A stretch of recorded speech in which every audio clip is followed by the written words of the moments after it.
Hello everyone, welcome to our channel. I'm Jason. This episode I will introduce what spare parts we have and for which machine.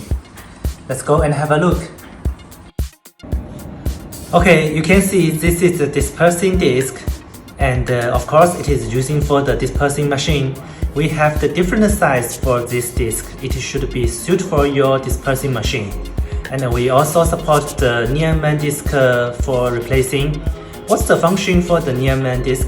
It can support the much power on the materials and let the products much better. And this is the belt. The belt is using for replacing the motor power transfer belt. And this part is easy to wear out, so you need to check it oftenly. And here is the bearing. The bearing is using on the shaft.